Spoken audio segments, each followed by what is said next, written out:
Well, hello everyone. Welcome to A Gift from Adversity. This is my first episode, and I'm very privileged to have my friend today.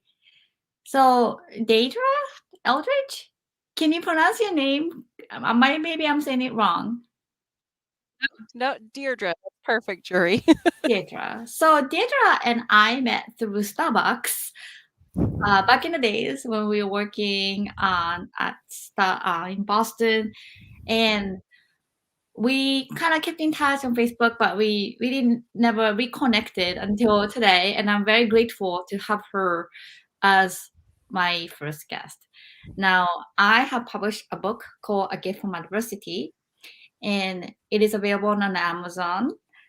And ever since I published the book, I've gotten a lot of comments and messages from people that basically sharing people's adversities and then their tips and advice.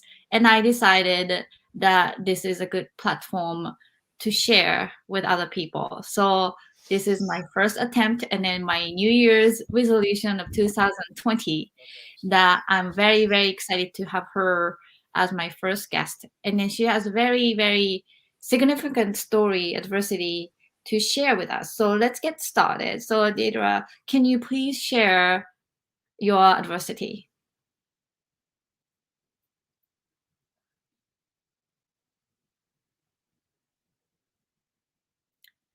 I am not sure if she's frozen.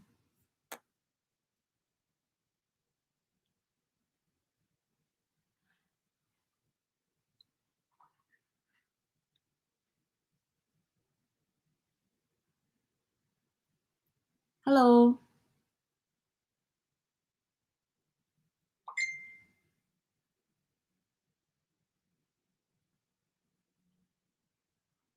So I think she's frozen. Hi. 1 second.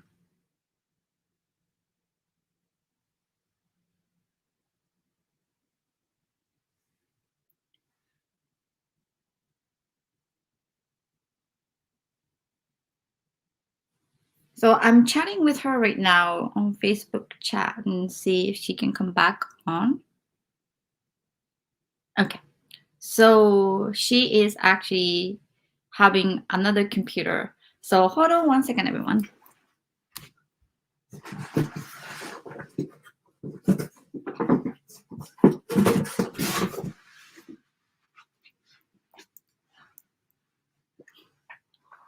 Can you pronounce your first name? Am I saying?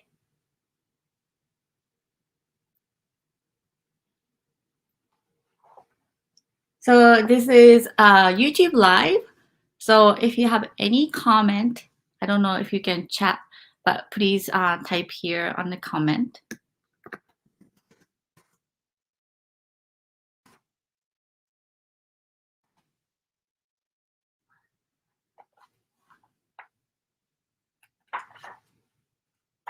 If anyone's watching here, please say hello. I think she's coming back on. All right, great. Hello. Okay, great.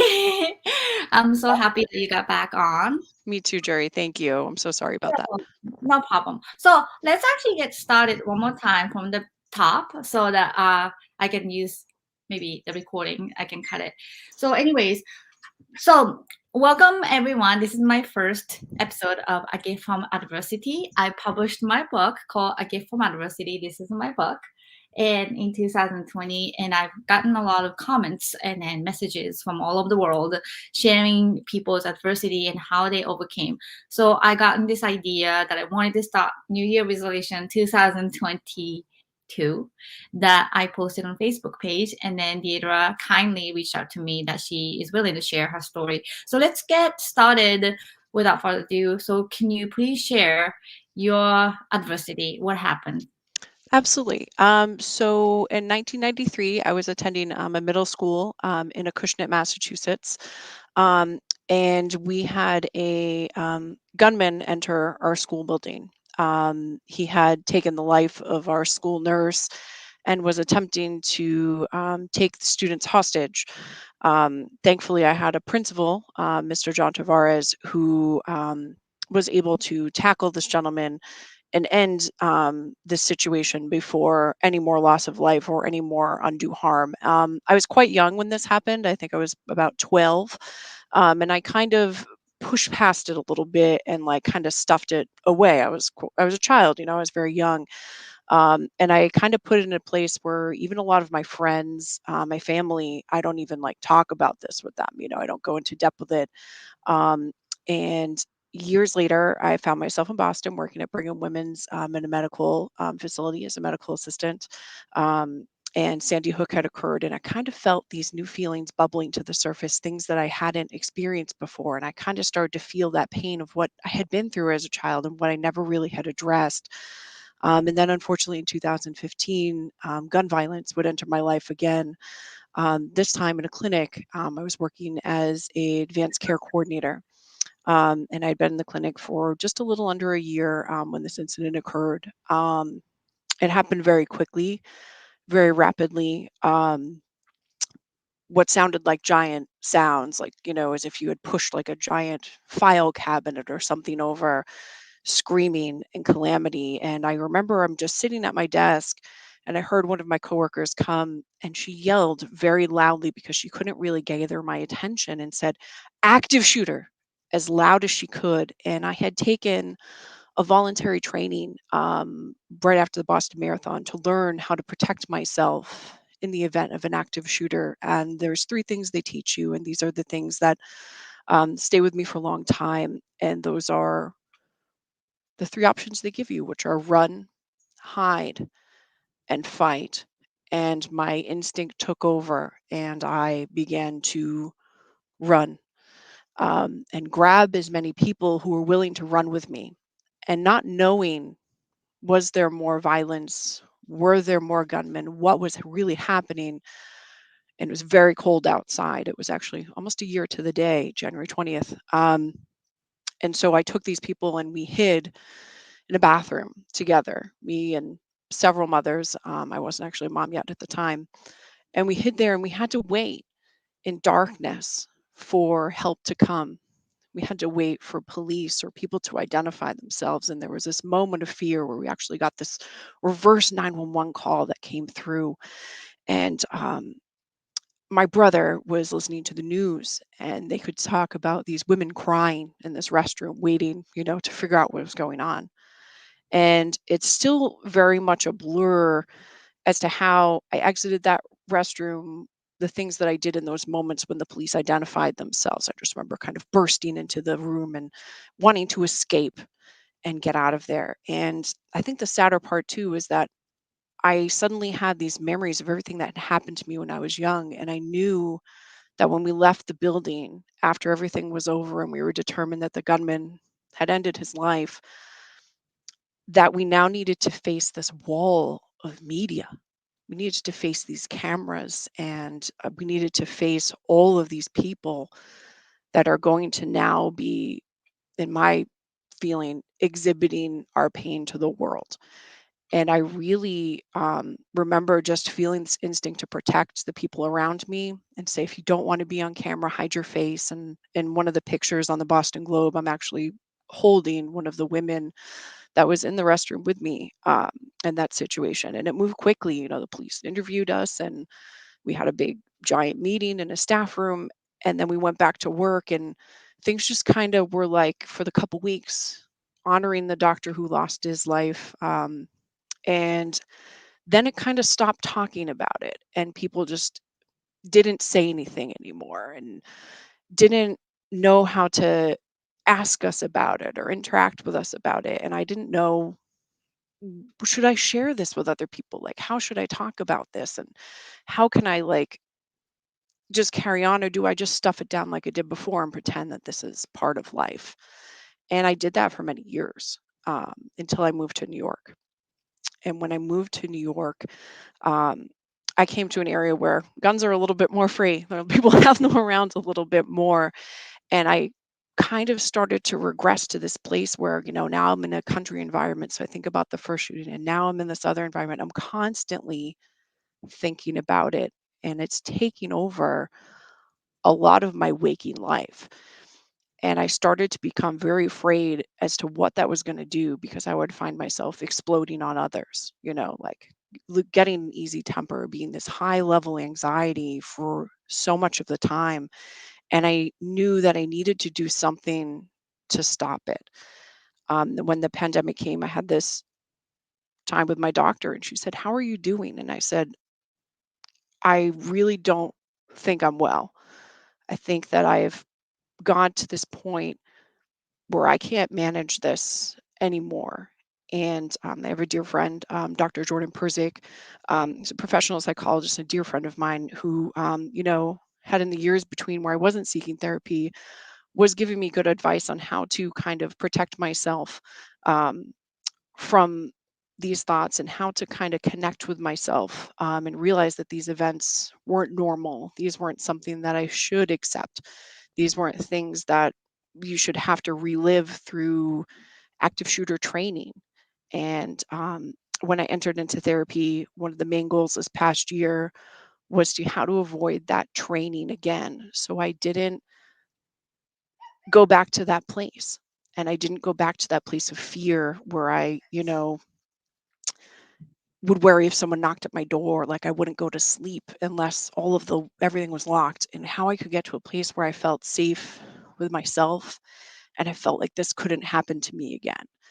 And I started to kind of look into ways that I could use information from my family, from my therapist, from my dear friend, as to how to get in a place where I could talk about it without shutting down, where I could have a moment or a flashback, and how I could bring myself back to reality, and how I could be more present as a mother, how I could be more present as a human, and how, in a way, and this is kind of my first step, how I can like advocate so like other people know that you can survive these circumstances, like you can make it through, but it isn't easy and it doesn't have to be, it does have to be hard. And you can make it easier in different ways. And some of the things I do with that, I carry grounding stones with me. And if I feel like I am not in touch with the moment, I can touch something physically to remind myself where I am and how I'm present. And I can remind myself of things in a room. I know that tree is always in that place. And I can kind of bring myself back to reality, and I can kind of be ahead of it and slow these things down to a place where I feel like I have more control and I'm not living in this place of fear. Wow, it's so devastating to hear that you had actually experienced twice in your life. Mhm. And usually, like, I personally never experienced that fear in my life. And to be honest with you, I don't know how you're coping the PTSD, just the way that you described of touching things, grabbing things.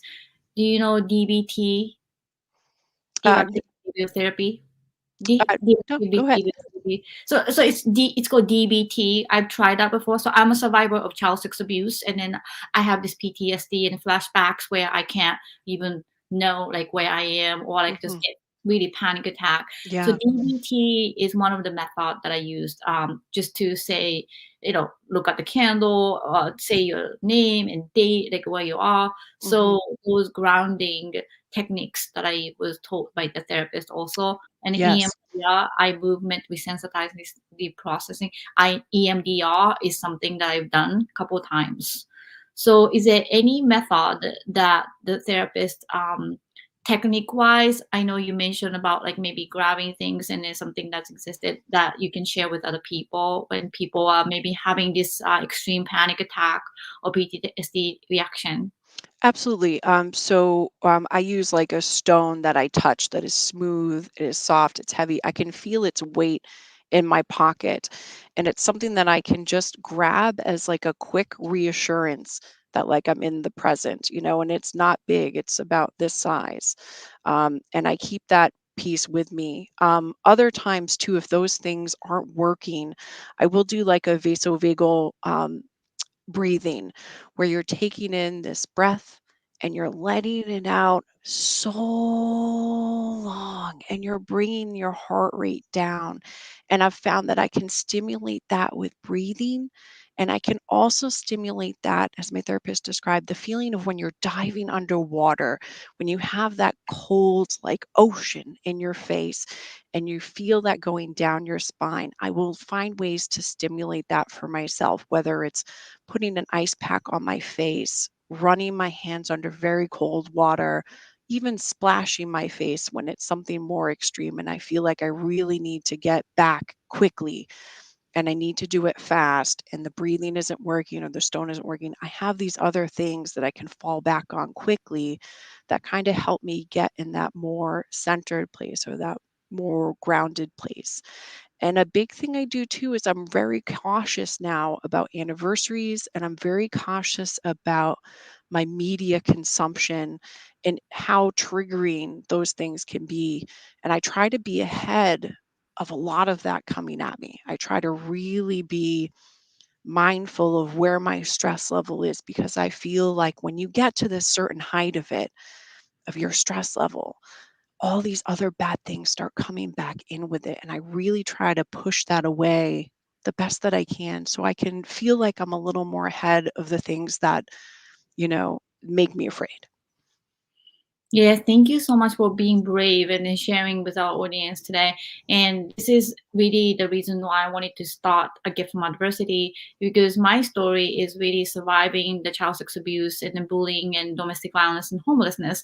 And then when I was 20, just like what you said, like people stopped talking about it and you just couldn't talk about it. And I really couldn't talk about it. And then the my trigger was, for instance, like when somebody says, okay, what does your father do? Where is your father? And that just triggers everything, and I just started to cry. I couldn't put it to the words, so it took me like 6 years of therapy and EMDR, and then speaking on a podcast or maybe publishing a book. All these kind of platform helped me a lot, and then sharing my story as a motivational speaker in the public. So when you share your story with your friends, families, like, how does it do? Do you think people should actually share adversity if they can? Do you think that's kind of healing process or not really?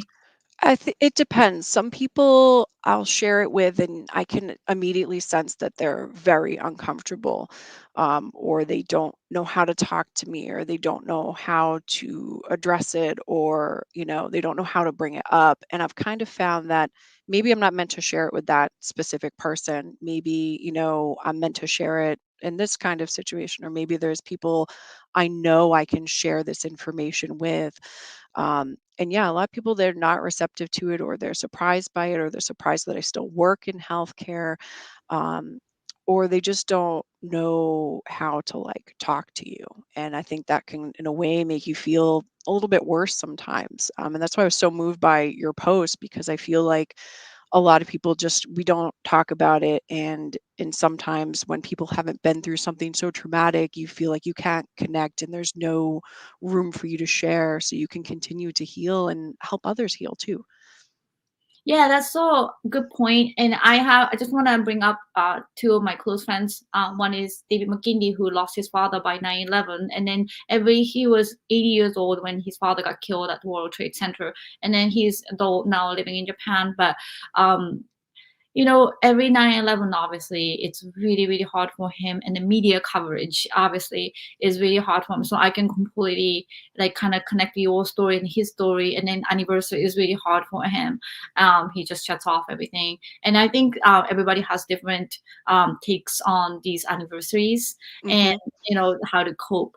But also, to be able to share or not share, or people feel uncomfortable, people don't know how to approach you when after they learn what happened to you. So I have a Hmm. friend who lost her child, and then after that, people just didn't know how to approach her.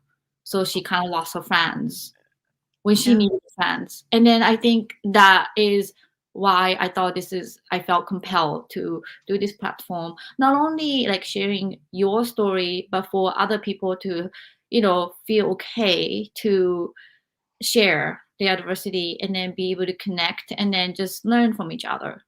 Absolutely. And I think, my big thing is that I've really focused hard on not letting this trauma like be my identity and, not let it be how I dictate my day-to-day life. Certainly things are going to affect me differently than they would another person given what I've been through. But I've always been that kind of person where I just won't let it define me. I can't do that to myself. And having a space like you've created, Jury, just really, I think, opens a lot of doors for a lot of people who need to hear that other people, whether it's the loss of a child or something traumatic in my case, or the abuse that you suffered, people just need to know there's others out there who are living and, having the life and, there is something on that other side of the darkness. Yes, absolutely. I truly appreciate you coming on today, and Thank then you, it's Jury. so nice to connect with you after so many years of not seeing each other. Yes. Starbucks job was crazy job. Yes, that was a crazy job. Absolutely crazy job. So, but anyways, I just want to revisit a little bit. I know you kind of went quickly Yes. about the active gun shooting. So the Mhm. middle school, what happened in the middle school? You said you were like in the school, and then the shooter came to the school. Is that what? Yes. So this gentleman, it was a very small town. He had arrived in the school with a shotgun and had reported to the principal's office. And our principal got on the loudspeaker and announced, "We are in a hostage situation. Please, like, remain in your classroom. Do not leave." And just knowing that someone is now coming down this hallway. And as he was coming down the hallway where my classrooms were located, our principal was able to wrestle the gun away from him. And two of the teachers had come out into the hall, one of them my math teacher, and they had stopped him before he got to the children. They had stopped him before he got to us.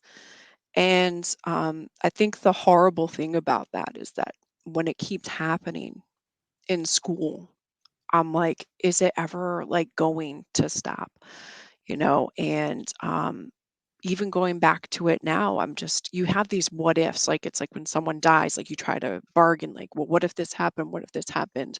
And a lot of the times I think, what if they didn't do this? What if they didn't make it? And I try not to focus on that anymore. I try to say, they stepped out, they went beyond themselves. And I try to connect it in what I did with Dr. Davidson's um, shooting is that I decided I needed to protect people and I needed to get those people out of that space and away from where these things were before anything else happened, before anything else got worse, and in retrospect, before any additional loss of life. Wow. So experiencing that, and then you mentioned that you did the activity shooting training after Mhm, Boston Marathon as well, and then when unfortunately this happened at the Brigham, that you were able to kind of rescue or rally people around to run and hide. mhm. So for some people who first time experienced this active shooting situation, what were their reactions? Um, there was a lot of fear, lots of fear, lots of uncertainty. Um, and lots of what do we do, looking to someone like, and I remember identifying myself like, I did the training, like, you can trust me, we can do this, and we can do this together. And I think the hard part was, you're in this room and you don't we had one cell phone between all of us because we just dropped everything, we just left. Mm. And now we don't know what's coming. We don't know what's down the hall.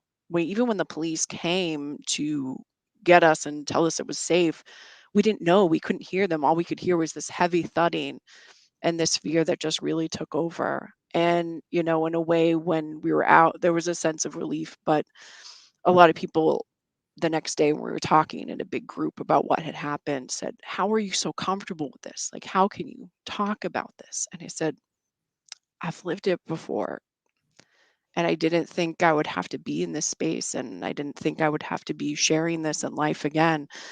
Um, and I kind of just felt like it was a duty that I had to, like, carry on and show people how to navigate through this. And it really took, I think, a toll on me to try to do that as well. So we want to. we have 5 minutes left for this Okay. interview, and then I just want to really bring to the light of this trauma that you've experienced, and then other people at the Brigham, and then the middle school, and then all the other people all over the world who had been through active shooting situation. Hmm. That as hard as it is. Oh, by the way, my friend just messaged me, thank you, lady, something on the other side of the darkness. I just got a nice comment. So I just want to highlight about a gift from adversity. So a gift part coming from this adversity, my gift that I talked about is a perspective that I learned. The perspective means the moment that I share. So right before we got on live, um, I was reading children's book to my daughter, and that felt very peaceful and centered. And the moments like that, when I was growing up, I never had that. It was always sense of emergency and always abuse, physical, emotional, sexual. Something is going on, even if it's not just me, like between my grandfather and uncle beating each other, something like that. So it was always chaos. It was always chaotic. So for me, people maybe don't realize this kind of chilling, relaxing moment is really a manifestation of hard work and creating a safe space. So the perspective I learned, a gift I would say, is that I'm more appreciative and humble. So what do you think your take is if you can put a word, a gift from your adversity? I think a big gift has just shown that I have a capacity to love, a capacity to um, have love for strangers, to have love for humanity, to have love for those around me, and to have love for, in my opinion, in this situation, it was moms. I was in a room with moms, and I'm a mom now, and I take these moments and I realize when, with my own daughter, she'll come up to me and she'll give me this big hug and we'll have this big moment of joy. And I take that moment of joy and I just remind myself, me and these mothers were together, me and these mothers who needed to be protected, who needed to be shielded, who needed to know someone was looking after them and worrying about them and their children. And I think I kind of put that into my own kind of parenting, like how much love can I bring to her and how much love can I show to others and how can I relate to other like moms and other people who need to feel protected and feel appreciated and feel heard and seen. And I pour that love into them. Wow, it's truly honored. I'm truly honored that you have shared this story with us. And one of my friends said, so much bravery. And then that's really um, Thank you. platform that I wanted to create. And I truly appreciate you sharing your story today and then sharing your perspective tools and then a gift that you learned from it. And I really hope that rest of your life that as a survivor myself, I have not been in an active shooting situation, but having to have this monster in my head that I'm 45, but like, and I just feel like, is it gonna ever end? Is it Mhm. gonna, am I ever gonna be free from it? Yes. And it's very hard. But at the same time, one thing I want to share with you and then the audience is I read I saw some interview of this girl um, that was like kidnapped for years, and then the media insensitively asked her, why are you smiling, why are you able to smile, and then she said, like, she kind of blushed off, and then she said, well, because that's what happened to me, that's not who I am. And I thought I was so brave. So just take as It's a wonderful. yeah, absolutely. And then I'm sure for those mothers at the Brigham that you had protected for the hours of the darkness, that they would remember you and appreciate you as a hero forever. No, and I appreciate them too. And it's hard to hear, the word hero as well, because I think a lot of it to me would have felt worth it had Dr. Davidson lived. But he it didn't happen that way, but I have to take, like you said, have to find that gift in it. And, if small hero status is it, then that's it. It's good. And that feels okay. Yes, absolutely. Because if I was in the situation and if I got frozen with my children, I don't know what to do. And if somebody had lived through and then trained and then be there, not just as a police officer or a civilian, just, somebody around me who knows what to do, like, I would definitely, in Japanese, it's a wara ni sugaru, means like, even if you're like if you're drowning in a river and even if you see a straw of this like wheat or something like grass Yeah. that you hold on to it, in an emergency situation. So I think you gave savior and then comfort to these people, and I think they, the fact I can tell from the fact that maybe you had reduced the amount of trauma they have to go through in the rest of their lives because of you. Mhm. So I just want you to know that what you have done, unfortunately, what happened in middle school, but because of you trained and then you kind of knew what to do, I am sure these people will forever appreciate you. Very, very Thank you. sure. Yeah. So, and then just be kind to yourself and then Yes. be brave. And I really appreciate you coming to my first episode of Gift from Yeah. Thank Adversity. you so much, Jerry. Thank you for your patience with my technical No difficulties. problem. And Well, thank you for making this a safe place for me to share. This is really invaluable. absolutely.